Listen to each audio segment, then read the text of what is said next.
राजस्थान में 6 महीने पहले विधानसभा चुनावों में हुई कांग्रेस की हार के बाद ऐसी चर्चाएं चल रही थी कि पीसीसी चीफ गोविंद सिंह डोटासरा की कुर्सी जाने वाली है, लेकिन ऐसा नहीं हुआ। प्रदेश कांग्रेस के प्रभारी सुखजिंदर सिंह रंधावा और प्रदेश के शीर्ष नेतृत्व ने डोटासरा को हार का जिम्मेदार नहीं माना। प्रदेश नेतृत्व की रिपोर्ट पर कांग्रेस हाईकमान ने डोटासरा को पीसीसी चीफ की कुर्सी पर बरकरार रखा। अब लोकसभा चुनाव का परिणाम तय करेगा कि डोटासरा की कुर्सी जाएगी या बचेगी। लोकसभा चुनाव के बाद कांग्रेस संगठन में व्यापक बदलाव होने की संभावना है।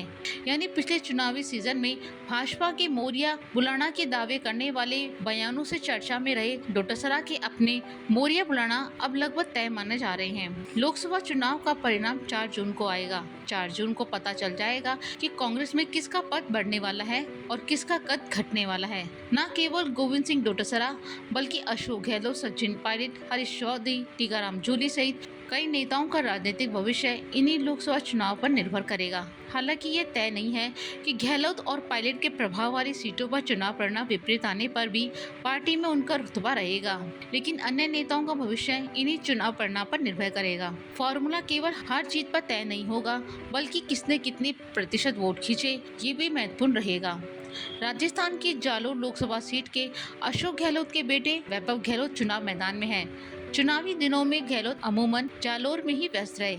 जालोर के साथ साथ मारवाड़ की सीटों से भी गहलोत के साथ जुड़ी है। अगर जालोर सीट कांग्रेस ने गंवा दी तो गहलोत की जादूगरी पर भी सवाल उठेंगे। गहलोत अमेठी के सीनियर ऑब्जर्वर भी हैं। अमेठी का चुनाव परिणाम भी गहलोत का राजनीतिक कद तय करेगा।